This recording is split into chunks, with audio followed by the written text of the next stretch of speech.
Good morning, Bitcoin. Today is Friday, July 21st, 2017. My name is Thomas Hunt, and here's what happened today in Bitcoin. First, a check of the current signaling. BIP91 is signaling at 94.4%. BU has dropped off the chart. SegWit signaling is down to 4.9%, with only 0.7% reserved for other. As we noted yesterday at the BIP91 lock-in party, apologies I couldn't make it, BIP locked in yesterday. We're now 250 blocks until we start rejecting non-SegWit blocks. SegWit is becoming active on the Bitcoin network. And as you'd expect, the price of Bitcoin responded accordingly. The price of Bitcoin is up 4.97%. with a last of 27.45, a high of 28.26, and a low of 26.12. Our top story is, of course, the adoption of SegWit, which the mainstream media has translated into the price, the price, the price. As you can see from these headlines, Bitcoin nears record high price. Bitcoin is booming. Bitcoin soars. Bitcoin's great selling point. The price, the price, the price. Thank you, mainstream media, for your coverage. Meanwhile, judge blasts IRS over Bitcoin probe. Lets Coinbase customer fight summons.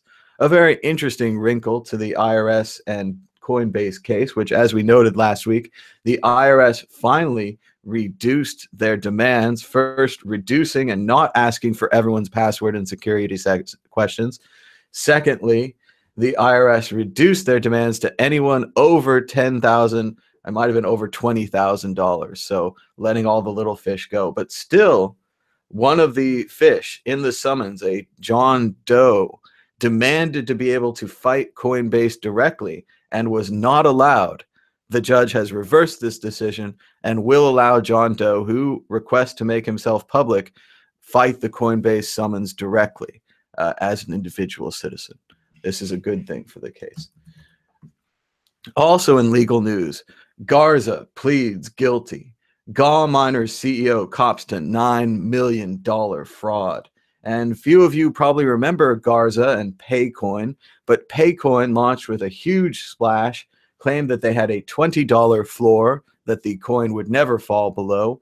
They were specifically active at the Miami Bitcoin conference a few years ago, where they sponsored several booths, each with large backdrops, and even had their name broadcast onto the side of the wall during the Bitcoin party, longer than the Bitcoin logo, which means they paid more.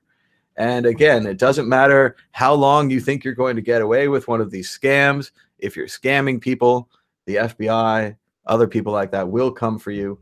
Garza's loss from fraud was attributed to $9 million that he took off people.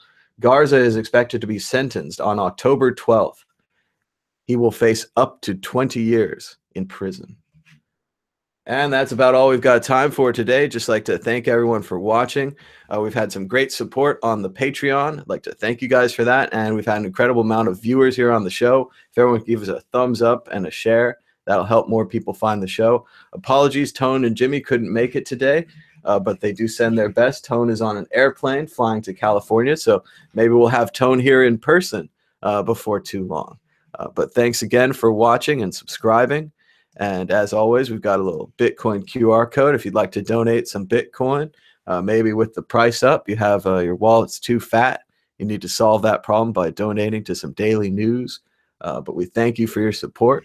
And we're running out of time, so until next time, bye-bye, which will be actually later today at 1 o'clock, the Bitcoin group right here on the World Crypto Network, which I have to start writing just as soon as I finish the thumbnail for this show. So in closing, you'll be swell. You'll be great. Gonna have the whole world on a plate.